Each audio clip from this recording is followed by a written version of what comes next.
Alors, je viens encore par la compassion de Christ m'adresser à toi, femme, femme de grâce, femme de gloire. Car la femme que Dieu a créée est un être de gloire, est un être de grâce. Alléluia. La porteuse de vie. La femme est la porteuse de vie. Oh, alléluia, que Dieu te bénisse. Je viens t'apporter ce court message. Oh, bien-aimé, que tu connaisses le Seigneur ou pas, je sais que tu es bien-aimé du Seigneur. Dieu t'aime. Que tu aies accepté Jésus-Christ ou pas encore, Jésus-Christ t'aime, femme, jeune fille, Jésus t'aime.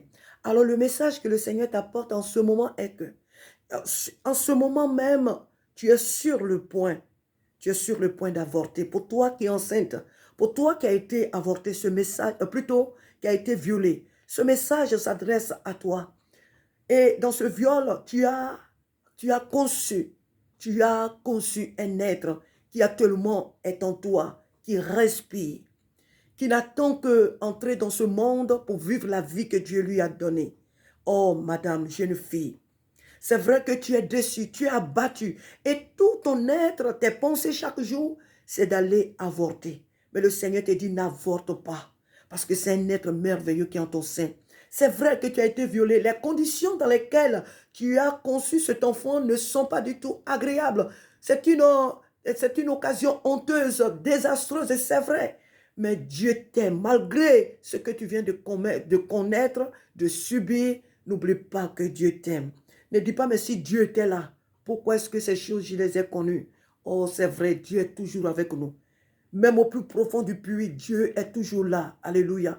Alors je t'encourage. Je n'ai pas forcément la réponse de pourquoi Dieu était là. Et ces choses, tu les as subies, tu les as connues. Je n'ai pas forcément la réponse. Mais j'aimerais te dire que Dieu t'aime. Et il veille sur toi plus que tu ne peux l'imaginer. N'avorte pas. Car le Seigneur dit dans Jérémie chapitre 1, Jérémie était en face de Dieu. Dieu lui avait confié une mission. Et Jérémie se voyait désarmé. Jérémie ne se sentait pas capable d'assumer cette responsabilité. En un mot, Jérémie était en train de dire à Dieu, Seigneur, pas moi, pas moi, choisis quelqu'un d'autre. Non, non, non, pas moi, Jérémie. Je n'ai pas la parole facile. Je ne suis qu'un enfant, moi, Jérémie. Comment tu regardes dans tout Israël, au milieu de tous ces intellectuels, ces docteurs, ces hommes intelligents, ces femmes et autres, et tu regardes au milieu de toutes ces personnes, et c'est sur moi que tu portes ton regard, ton choix. Seigneur, non, non, non. Moi, Jérémie, je ne peux pas. Si tu veux, envoie mon père. C'est moi qui le déduis comme ça. C'est pas comme ça que cela est écrit. Mais Jérémie dit, ce qui est écrit, que Seigneur, je ne suis qu'un enfant. Je ne suis qu'un enfant. Alors, quand Dieu entend Jérémie parler ainsi, il lui dit tout simplement, Jérémie, ne dis pas que tu es un enfant. Ne dis pas que tu es un enfant. Parce qu'avant que tu ne sois dans le sein de ta mère, Jérémie, moi, Dieu, je t'avais déjà choisi. Je t'avais déjà consacré pour être prophète. Je t'avais déjà choisi pour cette mission. Je t'avais déjà choisi pour que tu accomplisses cette tâche. Tous les êtres vivants qui viennent sur cette terre n'y viennent pas par hasard. Peu importe les conditions dans lesquelles ces êtres ont été conçus. Peu importe les conditions dans lesquelles chacun de nous a été conçu. Chacun de nous est venu dans ce monde, pas par sa propre volonté, mais par Dieu. Parce que Dieu a établi une loi depuis la création. Là où l'homme et la femme s'accouplent, il est fort probable qu'il ait une conception. Alléluia. Ça ne vient pas tous les jours. Mais c'est ce moyen-là que Dieu a donné à l'homme et à la femme de se multiplier sur la terre. Voilà pourquoi une femme, qu'elle soit violée, je ne sais dans quelles conditions elle et l'homme s'accouplent. Parfois, par la grâce de Dieu, un être vient, alléluia, au monde. Un être vient habiter en cette femme. Alléluia. Alors, je t'encourage. Mes mots sont certainement encore cet après-midi. Mes mots sont peut-être faibles. Mais j'aimerais te prier par la compassion de Christ de ne pas avorter. N'avorte pas cet enfant. Parce que de même que Dieu connaissait, de même que Dieu, avant que Jérémie ne vienne au monde, Dieu l'avait déjà établi pour être prophète. J'aimerais te dire que tout être vivant dans nos entrailles, Dieu a une destinée pour tout être humain. Dieu a une destinée pour cet enfant qui est dans ton ventre. Dieu a un plan merveilleux pour cet enfant qui est dans ton ventre, jeune fille, jeune femme, madame, parce qu'il n'y a pas que les jeunes filles qui ont à cœur d'avorter. Il n'y a pas que des femmes violées qui ont à cœur d'avorter. Il y a même des femmes mariées parce qu'elles ne s'attendaient pas à cette grossesse. Parce que pour elles, ce n'était pas le moment. Alors, toutes ces pensées se tournent quand elles ne craignent pas Dieu. Je parle des femmes qui ne craignent pas Dieu. Alors, ces pensées se tournent vers ces choses, ce moyen-là. N'avorte pas, s'il te plaît. N'avorte pas cet enfant. C'est un être merveilleux. Tu vois, toutes les personnes qui sont dans ce monde, tu ne sais pas dans quelles conditions ces personnes sont venues au monde. Il y a des médecins, des avocats, des juges, des chefs d'État, des chefs d'entreprise et que sais-je encore, des bonnes personnes qui rendent vraiment des services à des personnes qui travaillent pour le bien de l'humanité.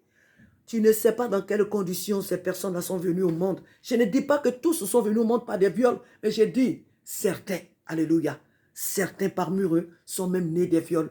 Mais parce que les femmes, ces femmes-là, durant leur âge jeune ou je ne sais quoi encore, ont accepté de garder ces grossesses-là. Ces personnes-là aujourd'hui nous sont utiles dans la nation, nous sont utiles aujourd'hui dans le monde entier. Je t'encourage à ne pas avorter. Avorter, c'est commettre un crime. Avorter, c'est tuer. Ne dis pas non, c'est un embryon. C'est un embryon. L'embryon qui est dans ton ventre a du prix aux yeux de Dieu. L'embryon que tu l'appelles ce fœtus a du prix aux yeux de Dieu. C'est un être vivant dans un petit corps. Mais c'est déjà un esprit, un être vivant qui a une destinée.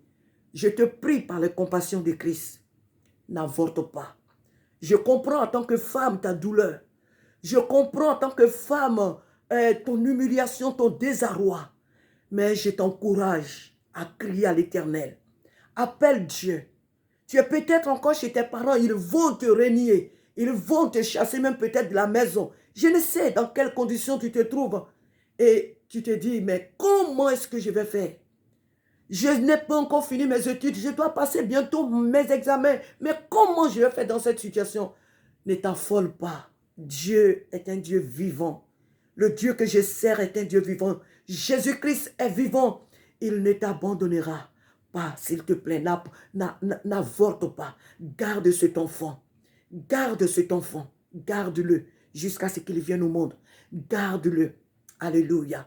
Et si toi, tu es incapable de pouvoir éduquer cet enfant, confie-le en ce moment à des services sociaux, à des services d'adoption. Alléluia. Mais ne tue pas cet enfant. Il mérite de la vie, il mérite de vivre, car Dieu a un plan merveilleux pour cet enfant qui est en ton sein. Crie à l'Éternel. Pour toi, madame, qui connaît le Seigneur, mais qui a baissé les bras, parce que pour avoir, en tant que chrétienne, avoir la pensée d'avorter, c'est que là, quelque part, il y a quelque chose qui ne va pas. Il y a vraiment quelque chose qui ne va pas. Alors, je t'encourage à revenir au Seigneur. N'avorte pas, s'il te plaît, car c'est un meurtre. Pour toi qui ne connais pas encore le Seigneur, oui, moi, je peux comprendre ta procédure, mais sache que Dieu ne comprend pas le péché. Dieu n'excuse pas le péché. Voilà pourquoi je t'encourage à venir à Christ. Je t'encourage à venir au Seigneur et dis-lui, Seigneur, c'est toi qui as le pouvoir de créer. Seigneur, je te prie. Oh Dieu, viens à mon secours dans cette situation. Je serai certainement rejeté par mes parents.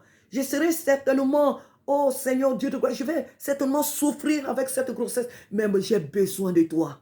Parce que c'est un être qui vit en moi. Et parce que c'est toi qui as créé cet être. Je te prie, viens à mon secours. Ne m'abandonne pas Dieu. Viens à mon secours. Aide-moi à surmonter cette épreuve. Le Seigneur Jésus viendra à ton secours. Il va t'ouvrir des portes auquel tu n'avais même pas pensé. Dieu va te restaurer. Il va te consoler. Il va te fortifier. Et il va t'aider à surmonter cette épreuve. Et tu verras à la naissance ce bel être vraiment qui est en toi. Alléluia. Ce beau garçon, cette belle jeune fille, je ne sais encore quoi dire, mais en tout cas, ce beau bébé que tu vas voir de tes propres yeux, tu diras, ah, mais c'est cet enfant que j'ai voulu tuer. Ah, mais c'est pas possible. Et tu seras toi-même heureuse vraiment de mettre au monde cet être merveilleux. Le Seigneur dit, ne tue pas, n'avorte pas, car l'avortement est un crime. Tous les projets que nous les avons pour nos enfants. Tous les projets que nous avons aujourd'hui sont des projets que nous avons pour la génération future. Sinon, à quoi ça sert d'avoir des projets? À quoi ça sert de construire une maison quand on habite déjà une maison? À quoi ça sert d'avoir des projets quand on sait déjà qu'on travaille, on a une vie? À quoi? Mais tous les projets que nous avons nous les avons pour la génération future. Si les femmes avortent, il n'y aura pas de génération future. Il n'y aura pas de projet. Il n'y aura pas de programme. Alors, Dieu t'encourage à garder cette grossesse. Car c'est un être merveilleux. Un être de destinée. D'une grande destinée qui vit en toi. Prends soin de cette grossesse. Et que Dieu te bénisse abondamment. Sois en paix.